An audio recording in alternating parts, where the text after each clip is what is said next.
So it is Tuesday, and I was supposed to go meet Azure to pick up some produce that I purchased, but it was postponed to tomorrow. So I trimmed the tomato plants up.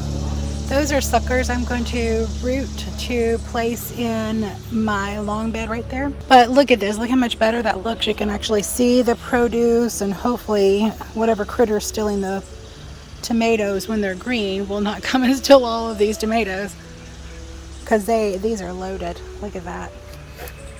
There were some ripe that I couldn't even see because the leaves were so overgrown. And I also hit this one. I trimmed back that cucumber right there a little. Actually, two of them were dead, so I pulled those out, and it is covered. It is covered in squash bugs. Anyway, here's my tomato. Now I did have one tomato. Where is it? I did have where? Okay, this tomato right here has either been chopped off, or I have some. It looks like it's probably been chopped off. Either that, or I have some hornworms. I have not seen any other evidence of hornworms. We will keep a watch for the hornworms starting now, because yeah, it is about that time.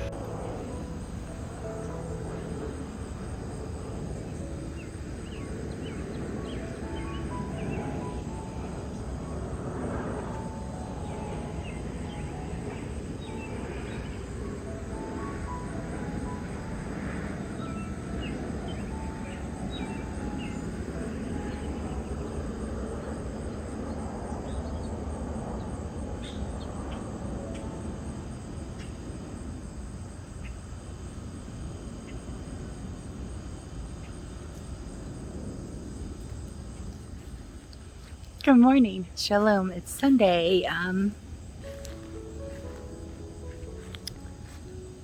July 25th. I think that's right. Out here walking in the garden, and just looking up at the trees because, well, here's a squirrel in that one. There's only a few more days left and they'll be gone. Praise Yah. So let's see what's new in the garden this week. This, as you'll notice, is a very large net that Todd and I put up, I believe it was Thursday or Friday, because, let's see, yeah, Thursday, because there's been a critter getting in here and eating my green tomatoes. Not the ripe ones, just the green ones. The romaine has started to bolt. We've harvested on this spinach. I love that spinach. And harvested, and it keeps growing. So good. So I do not see any green tomatoes in the bed today. Praise Yah. Now, on this side of the bed, you will notice there's some holes. Nothing did that. I did that. These tomatoes were really struggling hard. They were cherry red tomatoes, and they were struggling really hard.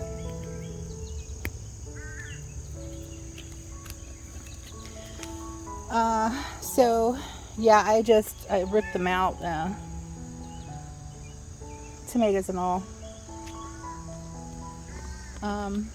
You see this one right here, it was actually worse than this one, but this one's probably going to come out too, so I can replace it with some good ones.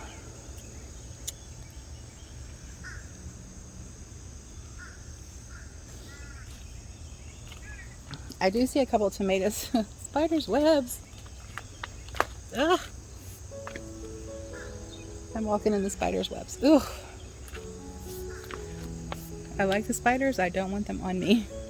So there are a couple tomatoes that need to be harvested.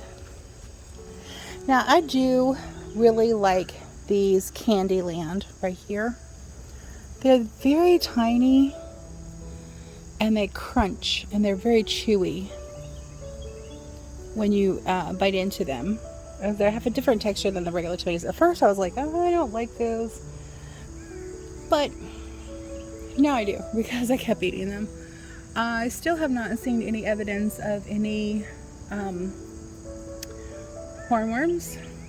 So still keeping an eye for that. Praise Yah. Over here we are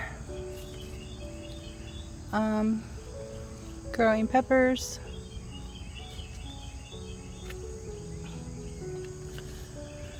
Look, here's a bad spot.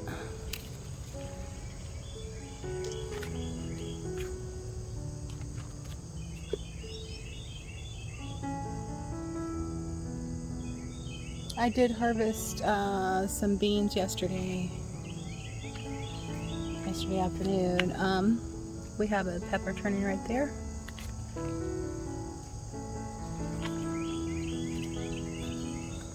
This is the sweet pepper bed plus two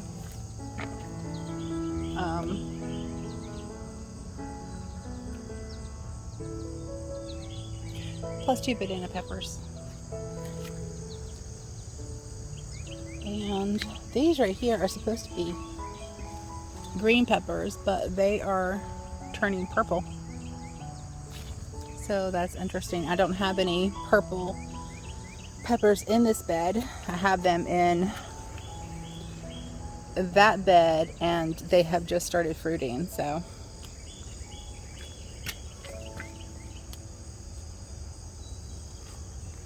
it looks like it rained a little bit last night. There's this bed's getting ready to look like a blaze of orange. Look at that. All of those habaneros turning orange.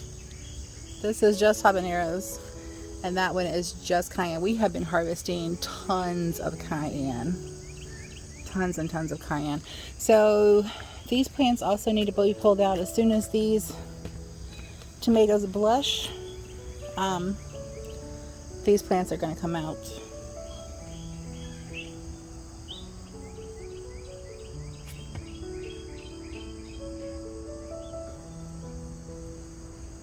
I do have a couple beans here that I am letting go to seed.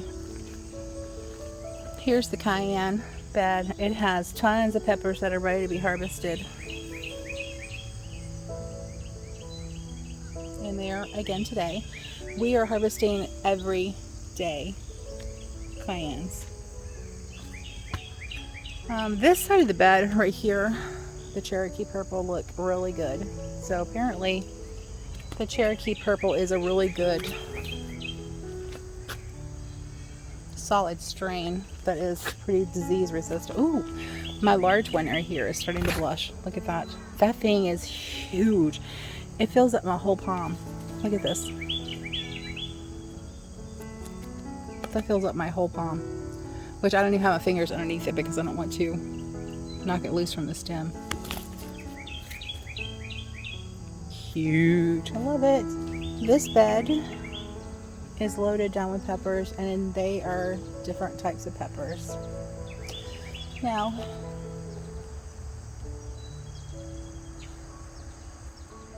we did find out yesterday in our Bible studies, and this is why you need to study your Bible, because you can learn new things that you've never seen. So we learned that we have been gardening wrong, according to biblical standards. We're not supposed to be mixing the plants in the same beds or in the same fields.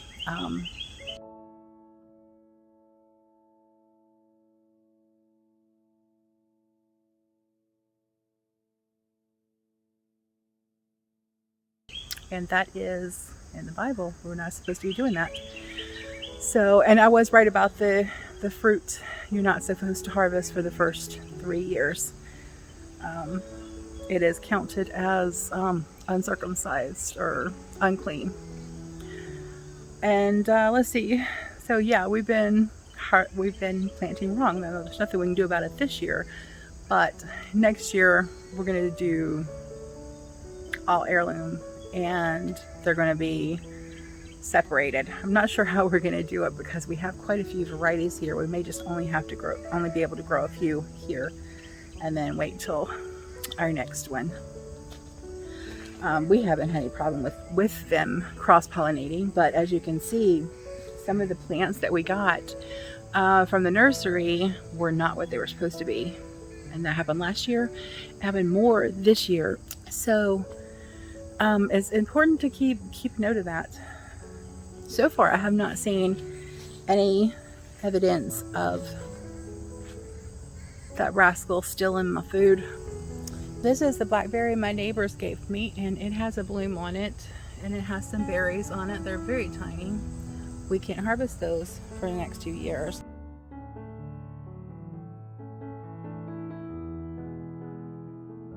But look at that, isn't that beautiful? I need some type of trellis for them to climb up.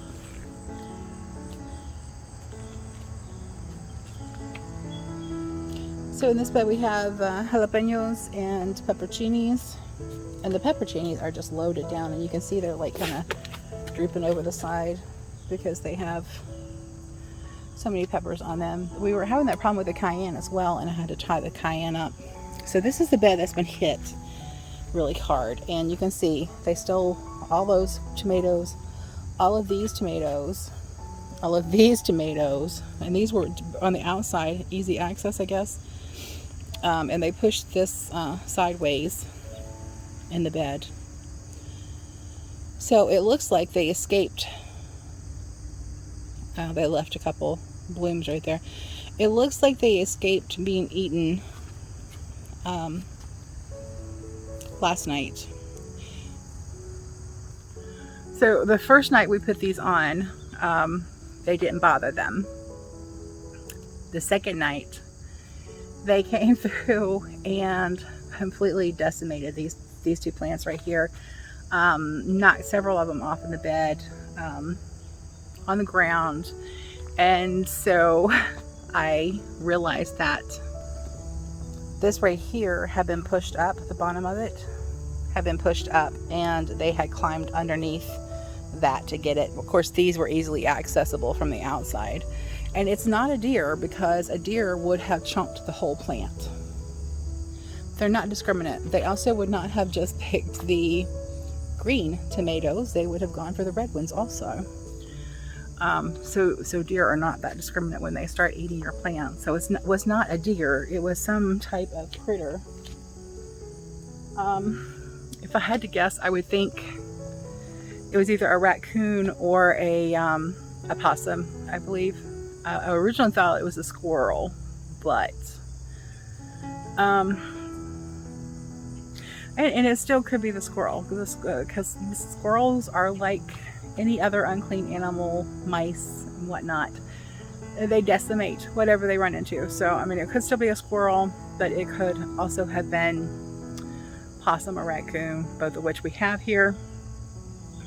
Yeah, could have been. So what tomatoes I have look beautiful. I'm telling you, those tomatoes over there that they stole were huge. I am not joking. I mean, you can see the size of that one right there. That's a pretty big Roman tomato. But the ones that they stole, or it stole, was easily twice the size of that.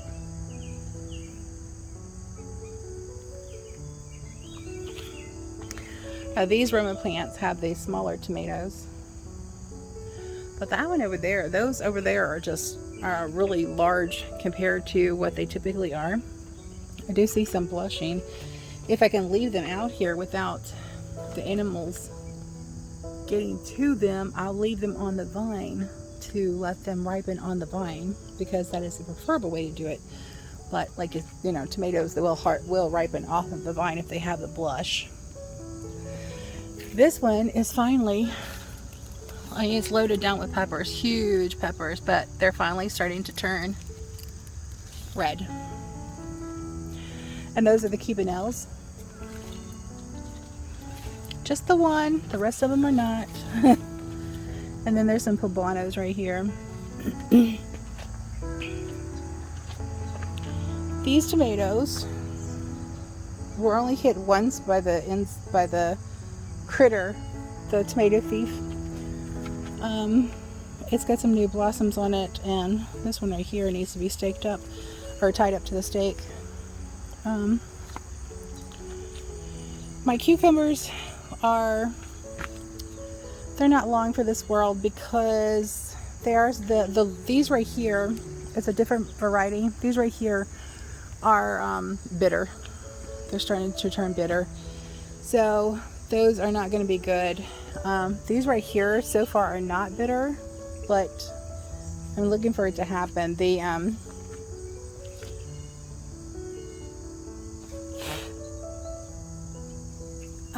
Sorry, bug.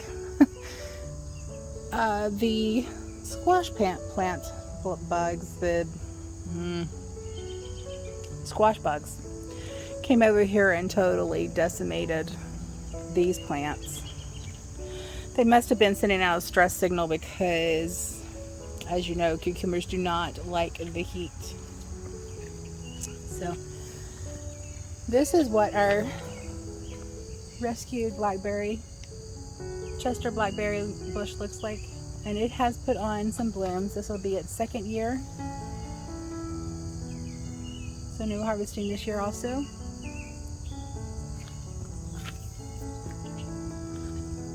The strawberries are putting on a second flush, which I really want a different system for that. I saw one somewhere, can't remember, where they had a raised bed for the strawberries, and they had lids with the oh my gosh, what do you call it? The half-inch grid. I forget what it's called. The wire half-inch grid mesh, and they had it over the top of it to keep the birds and the squirrels and the mice out of it. And it was on a hinge, so it would flip over from one side to the other, and then you could do that. I was super impressed with that setup. I'll link it below if I can find it, but I was super impressed with that setup.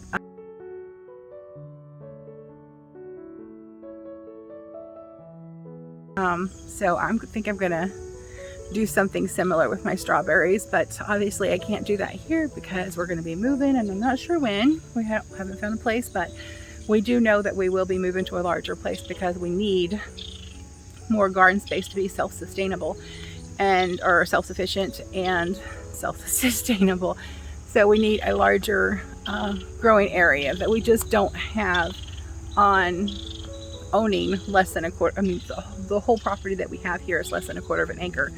So we just don't have a whole lot of space here to plant the quantity that we need, and to obey the biblical principles also about not combining the beds, which we did this year and last year, and before that, because we didn't know not to do it. Now that we know, we won't be doing that in the future, but that's a really good reason why you need to be reading your Bible, because God's principles are there for a reason. So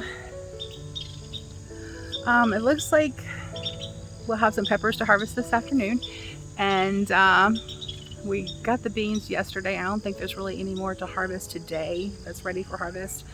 So I do have some of my spaghetti squash that are starting to turn.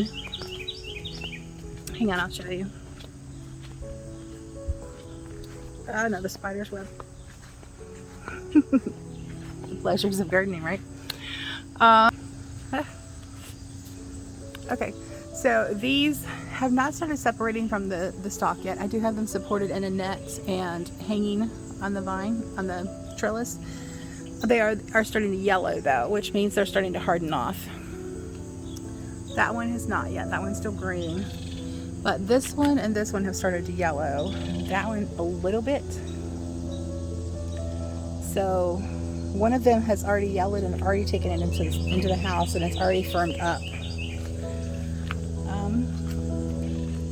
Now we do have 2 watermelon over here. They are still babies. And here's one. And here's the other. Now these are supposed to be really big watermelons. So far, they're a little lackluster.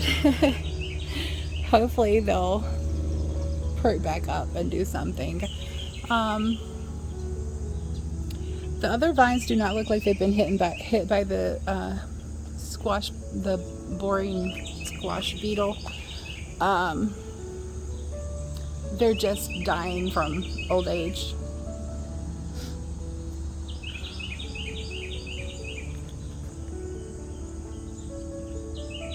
And, you know, plants get old age too, especially when they are only good for one. But the squash bugs have actually left this plant and went back to my cucumbers. So the cucumbers must have been putting off some kind of pheromone or something, stress related from the heat. So they went and took it out.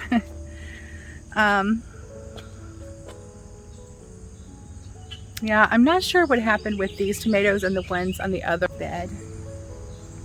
It's not nutritional deficiency, or all of them would be the same.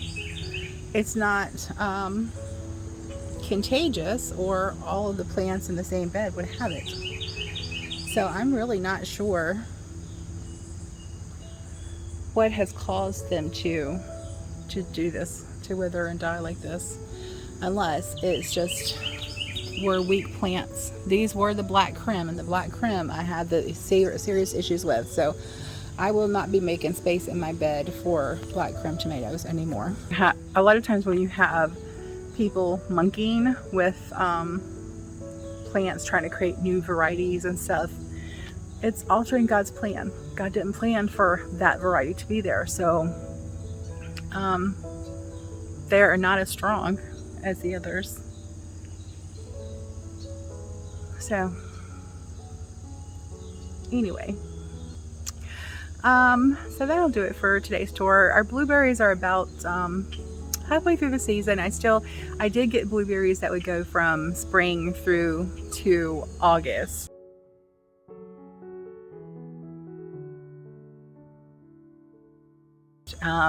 So we do still have some blueberries on there, not a whole lot. I'm getting touched by a wet plant.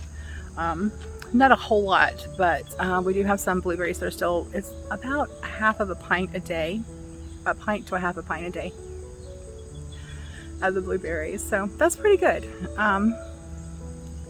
Like I said, those blueberries are over 3 years old, except for these on the side, which are not putting off very many berries. So I'm just letting those go. Obviously, that's what you're supposed to do for 3 years. So I heard the wood crackling. That's not good. That means that limbs getting ready to fall. When I was mowing, I noticed that this limb right here has come down even further because it's like almost walked right into it. Usually I was able to walk underneath it and clear it, but I actually walked into it. So this limb right here is about to go. So we are, and you can see right there where it has actually had a piece broken off before.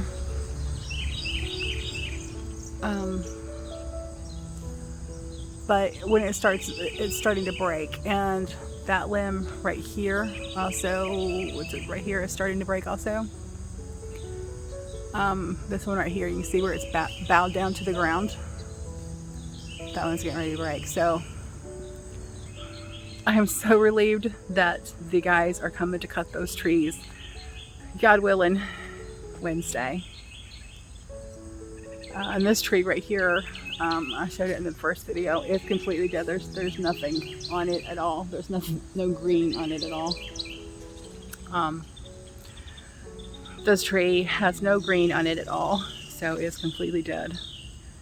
And when we first moved here, this one had not been affected yet, so it died first. I don't know if it's because it's a smaller tree, but it's really interesting. You can see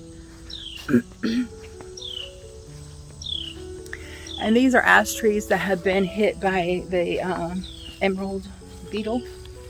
And this is what they've done to the trunk. That's a massive scar for a tree. Massive, massive scar for a tree. And it was not able to close that up, so it killed the tree. You can see all the, look, that's not one of them, but you can see all the holes that have been bored into the bark where they have just gone in there and laid their eggs. Look, there's a fresh one. Where's it at?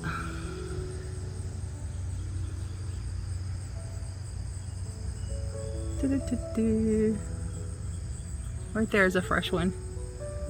It's not that old. But yeah, they have killed these trees. And this is rotten on the inside.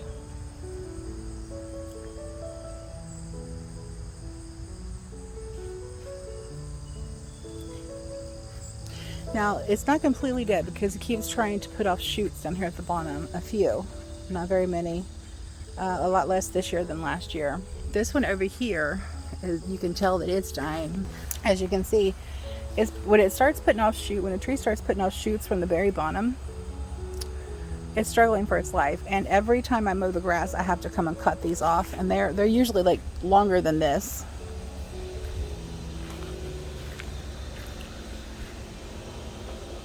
They don't have any on this side. It doesn't have any on this side. But yeah, when you start seeing them push off, oh my goodness, look at that ivy blooming. I've never seen the ivy bloom. That's actually kind of pretty, but it's so invasive. It's ripped some of the siding on the house. So while I'm standing under the shade, I'm going to end this video. Very short garden tour for a very small garden. So Yahuah bless you and keep you and give you shalom. Until next time, Yah bless.